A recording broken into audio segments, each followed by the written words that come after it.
प्रिय छात्रों, आज हम लोग तर्कशास्त्र के एक नए विषय जिसे प्रतीकात्मक तर्कशास्त्र सिंबॉलिक लॉजिक कहते हैं, उसके विषय में जानकारी प्राप्त करेंगे। उसका पहला सबसे भाग है स्टेटमेंट एंड सिंबलाइजेशन, कथन और प्रतीकीकरण। उनका किसी तथ्य या कथन को शाब्दिक भाषा द्वारा व्यक्त करना जटिल कार्य है, क्योंकि उसमें अनेकार्थकता और अशुद्धता की संभावना होती है।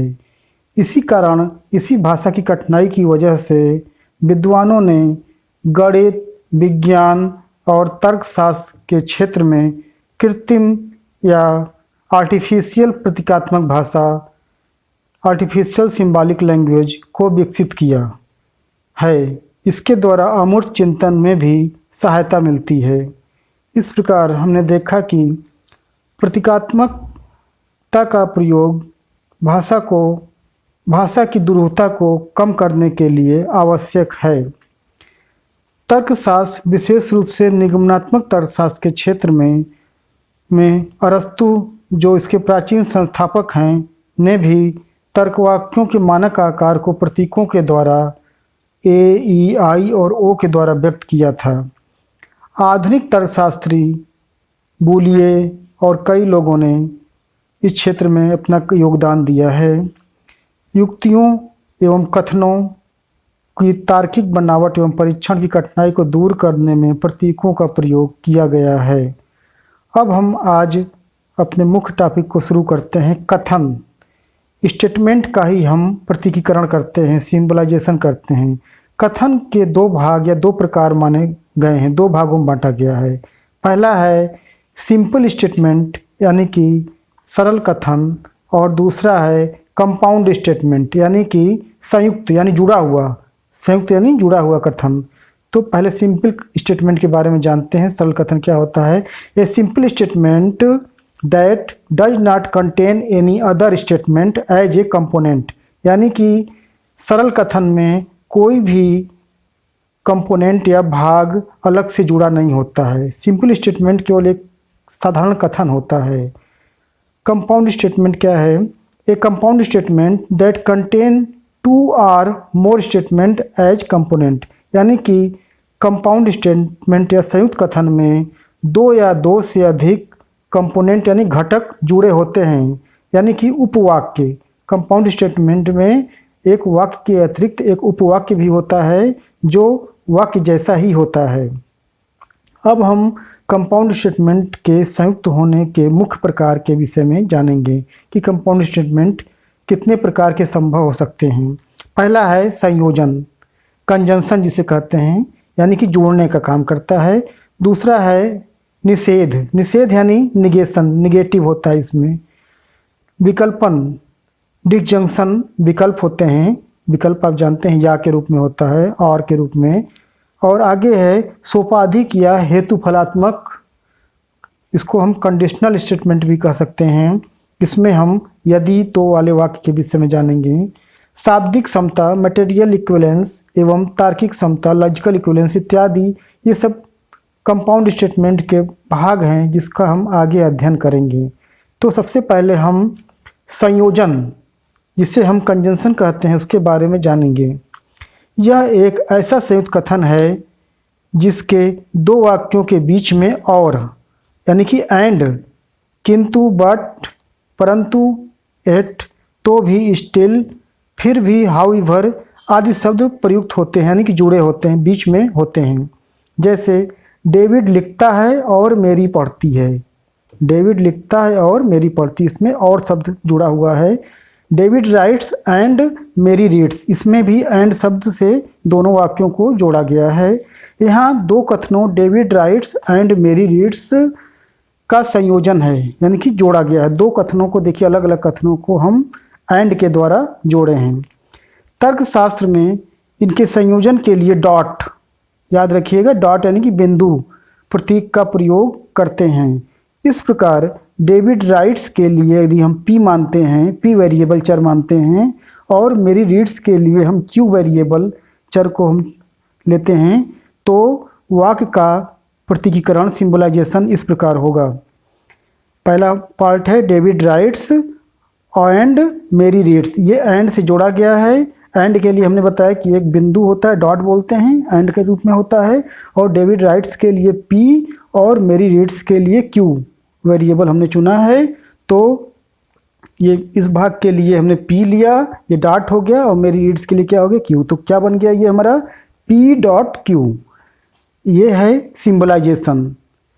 ये आपको कंजंक्शन का सिंबलाइजेशन याद रखना पड़ेगा। दो को जोड़ने, दो भागों को, दो वाक्यों, दो कथनों को जोड़ने के लिए, स्टेटमेंट को जोड़ने के लिए हम डॉट का प्रयोग करेंगे। यहाँ पर एंड के लिए डॉट का प्रतीक का प्रयोग किया गया है। एक बात और बता दें आपको, कुछ पुस्तकों में डॉट के स्थान पर ये, इसको क्या कहेंगे, उल्टा वी कह लीजिए, जो कह लीजिएगा, उल्टा वी चिन्ह का प्रयोग किया जाता है। तो हम पी त्रिपुंड क्यू को कह सकते हैं, या फिर पी डॉट क्यू को बोल सकते हैं। यानी कि दोनों का हम कभी कभी यूज करते हैं, दोनों का कुछ पुस्तकों में किया गया है। लेकिन आप इस डॉट पर फोकस करिएगा, इसका अर्थ होता है एंड और। अब हम अगले भाग की ओर बढ़ते हैं, अगले कंपाउंड स्टेटमेंट की ओर बढ़ते हैं, वो है निषेध। निषेध का अर्थ होता है निगेशन, कंट्राडक्टरी, विरोध या डिनायल, अस्वीकार। ये कई अर्थ हो सकते हैं।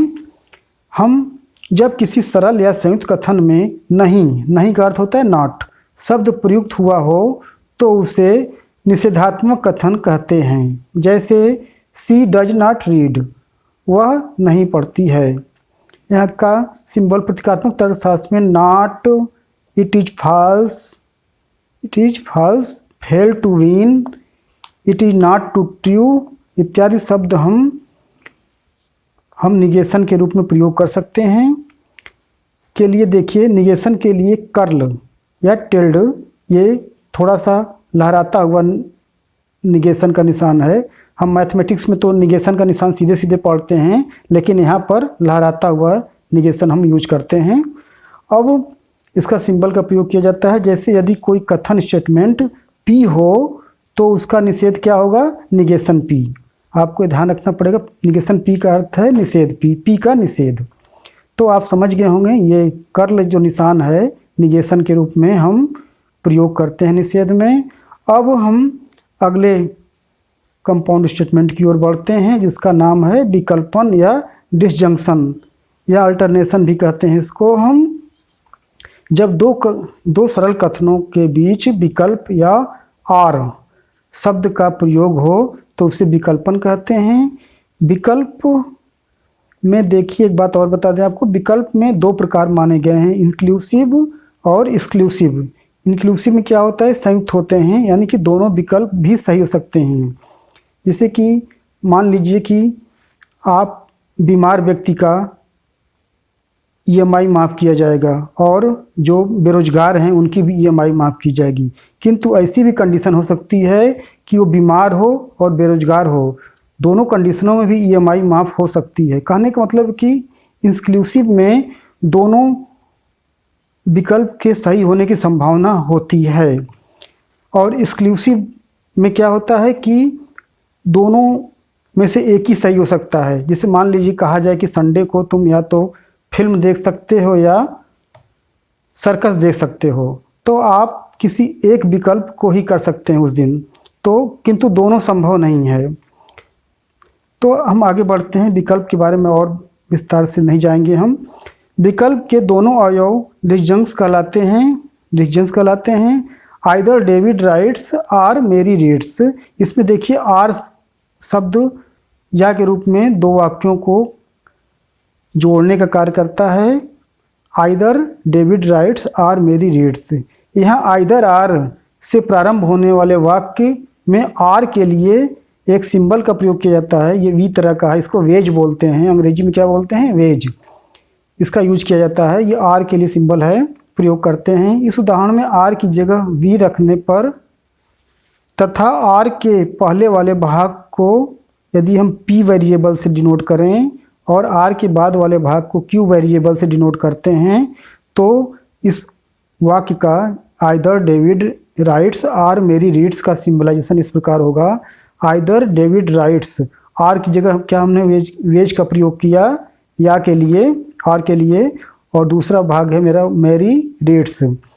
तो आइदर डेविड राइट्स के लिए हमने पी चुना और मैरी रीड्स के लिए क्यू वेरिएबल चुना।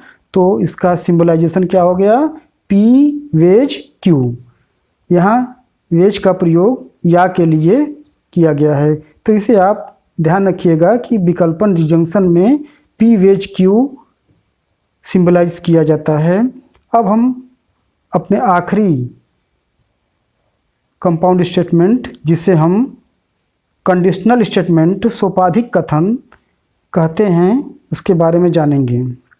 ऐसे दो कथन जिन्हें संयुक्त करने के लिए वाक्य के पूर्व यदि, इफ, और दूसरे वाक्य के पूर्व देन का प्रयोग करते हैं, यानी कि यदि तो वाले वाक्य होते हैं, ऐसे में लगाया जाता है। तो इस प्रकार के बने संयुक्त कथन को हम कंडीशनल स्टेटमेंट कहते हैं। फिर से एक बार समझिए, जिस एग्जाम्पल में दिया जाए, if she sink then he will die.